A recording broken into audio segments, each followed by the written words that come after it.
मी अरविंद जाधव. तेजपूर न्यूजच्या prime time बातमीपत्रात आपले स्वागत आहे. पाहूया आजच्या ठळक घडामोडी. सर्वप्रथम सिंदखेड सारख्या ऐतिहासिक नगरात मी तुमचं स्वागत करतो. या ठिकाणी गाईड म्हणून मी या ठिकाणी काम करतो. बघा, वाड्याचा जो काही इतिहास आहे तो वाड्याच्या मुख्य प्रवेशद्वारापासून सुरू होते की जिथे वाचत असताना अंक तुम्ही लक्षात घेता 1576. वास्तविक पाहता 1576 हा जो अंक आहे काम पूर्ण झाल्यानंतरचा अंक. त्याच्या 3 वर्ष अगोदर राजे लखुजीराव जाधव या वाड्याचं बांधकाम करण्यास सुरुवात करतात आणि 1573 ते 76 अशा 3 वर्षांमध्ये त्यांनी हा राजवाडा बांधून कंप्लीट केला. पण बघा, आता 99% लोक जाणून घेण्याचा प्रयत्नच देखील करत नाहीत की राजे लखुजीराव जाधव हे कुठले.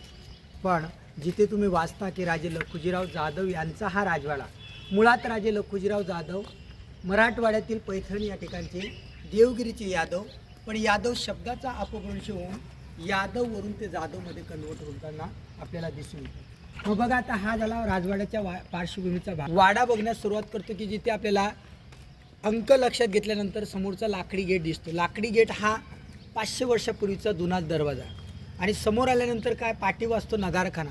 नगारखाना काय असतं की जिथे काडे सनई चौघडे स्वागतासाठी त्या काडी वाजवल्या जातात. मग नगारखान्याची हाईट ही 3 मजली, खाली देवडी, वरती नगारखाना, त्याच्यावरती संरक्षण भिंत.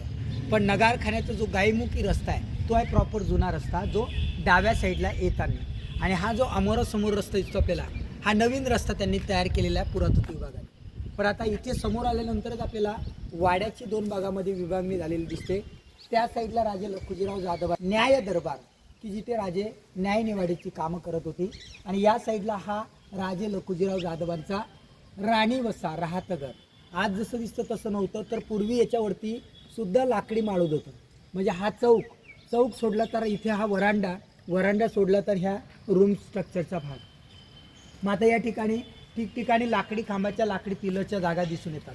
वाचल्या त्यापैकी फक्त ज्या 2 दगडी खोल्या होत्या, एक जिजाऊच्या जन्माची खोली आणि दुसरी म्हणजे त्याच्या समोरची जी खोली दिसते आपल्याला दगडी, ती म्हणजे पहारेकऱ्यांची खोली, ज्याला प्रोटेक्शन रूम म्हटलं जाते. पण या चौकाला लागून 2 विशिष्ट तळघरे आहेत. एक झरोक्यानवाला तळघर आहे.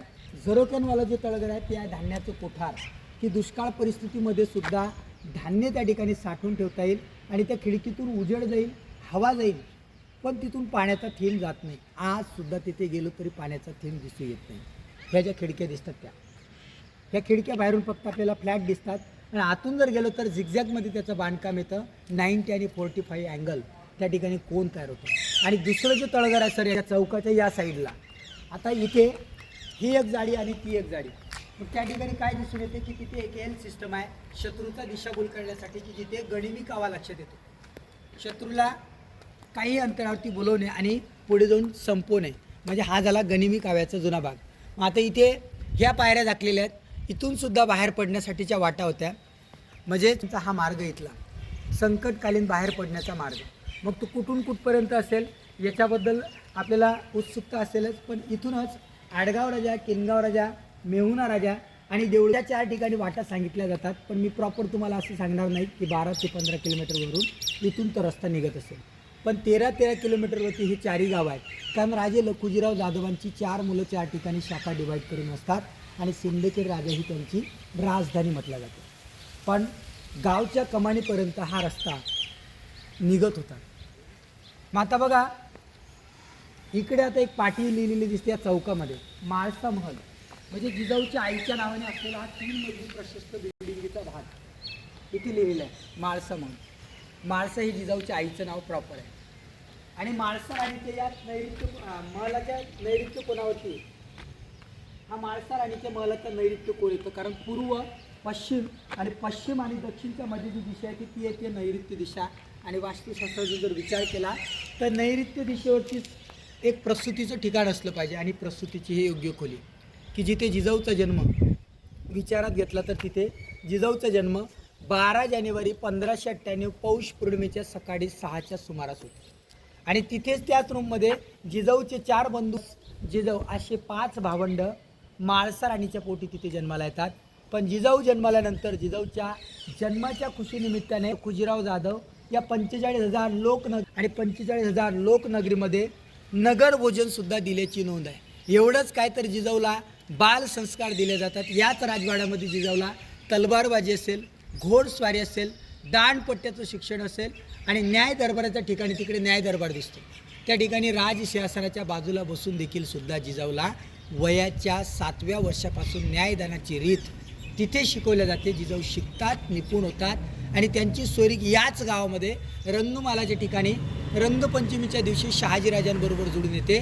नंतर त्यांचं लग्न देवगिरीच्या दौलताबादच्या किल्ल्यावरती वयाच्या 12व्या वर्षी 1610ला शहाजीराजांबरोबर लागतं आणि ज्या ठिकाणी त्यांचं लग्न लागतं त्याच ठिकाणी राजे लखुजीराव जाधव हे त्या देवगिरीच्या किल्ल्यावरती निजाम दरबारी सुरुवातपासूनच तिथे सरदार म्हणून काम करत असतात आणि त्यांच्याबरोबरीत आणखी 3 सरदार असतात, निंबाळकर, भोसले, खंडागडे आणि राजे लखुजीराव जाधव. पण राजे लखुजीराव जाधवांकडे प्रॉपर 10,000ची मनसबदारी असते. त्यांचं कार्यकौशल्य एवढं दमदार असतं सर की 2 राज्यात त्यांना वाढीव जहागीरदारी मिळालेली असते, महाराष्ट्र माहूरगड ते विजापूर कर्नाटकपर्यंत सुद्धा. मग बघा त्या दोन्ही राज्याचा न्याय असेल आणि या सिंदखेड राजानगरीचा न्याय राजे त्या न्यायदरबाराच्या ठिकाणी की जिथे न्यायदरबाराची बिल्डिंग दिसते त्याच राजसिंहासनावरती न्यायदानाचं काम करत होते आणि तिथे त्या साईडला सुद्धा एक रस्ता दिसतो आपल्याला पाठीमागच्या भागात. म्हणजे तिथून गावकरी लोक त्या न्यायदरबाराच्या ठिकाणी न्याय मागण्यासाठी येत होते. पण वाड्याचा जो VIP रस्ता आहे तो वाड्याचा VIP रस्ता म्हणजे वाड्यातून येत असताना मुख्य प्रवेशद्वारातून येत असताना डाव्या साईडचा रस्ता, पण हा समोरचा रस्ता नंतर तयार केलेला रस्ता आहे पुरातत्व विभागाने. आता वाड्याचा जर आज अवशेष जर बघितला तर वाड्याच्या तटबंद्या बघा तुम्ही, ह्या जुन्याच आहेत. खाली पायटिंग जरी केलं असलं तरी मातीचे लगदे जुने आहेत आणि त्याची जी हाईट आहे त्याच्यापेक्षा हाईट होती, परंतु आता तिथे ती हाईट कमी न होऊ म्हणून त्याच्यावरती लेअर टाकलेले आहेत सध्या. आता त्याची जर रुंदी विचारात घेतली आपण तर 10-10 फुटाचे ते रुंदीचे भाग आहेत आणि त्याच्या पलीकडे सुद्धा 10 फुटाची जागा ही पुरातत्व विभागाने सोडलेली आहे याची. मग आता बघा इथपर्यंत वाड्याचा आणि राजे लखुजीराव जाधवांचा भाग. पण आता राजे लखुजीराव जाधव ज्या दरबारी काम करत होते त्याच दरबारी राजे लखुजीराव जाधव, त्यांची 2 मुलं नातू यशवंतराव आणि त्यांची 8 अंगरक्षक ही निजामाकडनं त्याच देवगिरीच्या किल्ल्यावरती 25 जुलै 1629ला मारली जातात. पण का मारली जातात? कारण राजे लखुजीराव जाधव मध्यंतरी निजामाचं काम सोडून मोगल दरबारी काम सुरू करतात. पण मोगल दरबारी जाण्याचं कारण तरी काय? कारण राजे लखुजीराव जाधवांचा मोठा मुलगा दत्ताजी नावाचा हत्ती खंडागळे प्रकरणात मारला जातो. इतिहासातील पहिले संभाजीराजे भोसले जे शहाजीराजांची चुलत बंधू होते आणि शिवाजी महाराजांचे काका. म्हणजेच त्या 2 परिवारात फूट पडल्यानंतर राजे लखुजीराव जाधव कुठे गेलेत? हे दिल्लीसारख्या ठिकाणी. कारण दिल्लीच्या सुलतानाने या गोष्टीचा फायदा घेतला की राजे सारखं व्यक्तिमत्व सिंदखेड राजामध्ये राहतं निजामाचं काम सोडून. मग राजे लखुजीराव जाधवांना दिल्लीसारख्या ठिकाणी बोलवलं जातं आणि त्यांना पाचारण करून तिथे काम मिळतं आणि तिथेवरती काम करत असताना याची बातमी ज्यावेळेस निजामाकडे पोहोचल्या जाते फितुराच्या माध्यमातून. फितूर निजामाला ती बातमी काही वेगळ्या पद्धतीने सांगते आणि निजामाचा माइंड त्या ठिकाणी डायव्हर्ट होतो आणि निजामाच्या मनामध्ये भीती प्लस कपट तयार होतं आणि कपटापोटी 25 जुलै 1629ला राजे लखुजीराव जाधव यांना पत्र पाठवून बोलवलं जातं आणि तिथे 25 जुलै 1629ला भर दरबारी राजे, त्यांची 2 मुलं आणि नातू यशवंतराव आणि 8 अंगरक्षक असे 8 आणि 4 12 लोकांची कत्तल ही त्या ठिकाणी उडवली जाते. मग प्रश्न पडतो की राजे लखुजीराव जाधवांच्या परिवारातलं कोणतरी वाचलं नाही. जिजाऊ वाचल्या होत्या कारण जिजाऊ गरोदर अवस्थेत असताना 1629ला शिवनेरी किल्ल्यावरती असतात म्हणून तिथे वाचतात. आणि जिजाऊचे एक बंधू वाचलेला असतो बहादूरजी, जिजाऊची आई आणि जिजाऊचे काका जे वाचतात ते खाली छावणीत असतात म्हणून.